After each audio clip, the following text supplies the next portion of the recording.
إنسانيون بلا حد أنتم وقلوب للرحمات، بشر تدفعني طيبتهم ليحلقا في دفء النظرات، وأرى أرواحا مذهلة تقتسم البسمة والعبرات، قوم عظماء ككعبتهم تلك المحفوفة بالدعوات، تلك المحفوفة بالدعوات.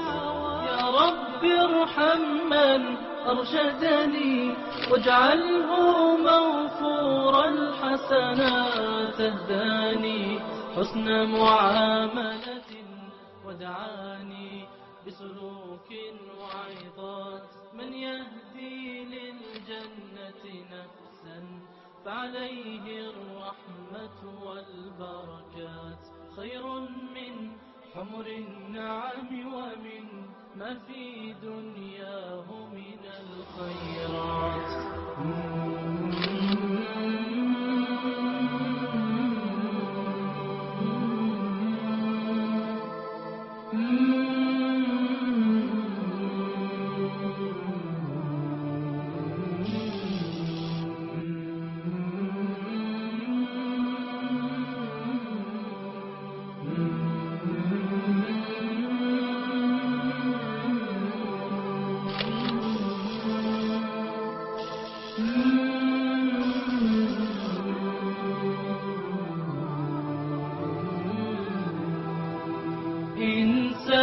إنسانيون بلا حد أنتم وقلوب للرحمات، بشر تدفعني طيبتهم ليحلقا في دفء النظرات. السلام عليكم ورحمة الله وبركاته. بركتونو میاش روزي مبارکه میاش. نن په شریکه باندې یو استارخانه ورشوي او د خپل افغانانو سره جماعت کوو. نو دا ټول د عطا فاونډیشن ټول مینوال او ملګري دوستان کوم چې ملګري دوستانی د هغې برکت دی. نن عطا ځان ته نه دی، خویندې ورونه لري، په شریکه سره دا ثواب کې برخمن دي. نو نن داسې ډېری مسلمانان په شریکه باندې په یو استارخان جماعت کوو. نو په شریکه باندې دعا کوو، لاس پورته کوو د ټولو مسلمانانو ته. څوک چې بندیان وي الله تعالی د بند نه خلاص کړي، څوک چې قرضداران وي الله یې د قرضه خلاص کړي، څوک چې مریضان دي الله یې جمله مسلمانان ښه کړي. نو په شریکه باندې لاس پورته کوو. هر وخت موږ په استارخان باندې لاس پورته کړی دی، ټولو مسلمانانو ته دعا کوو. دا وه د نن شپې د روژه ماتې خپرونه. تر بلې خپرونې ستاسو په درانه خدمت کې حاضرېږم. د الله په امان.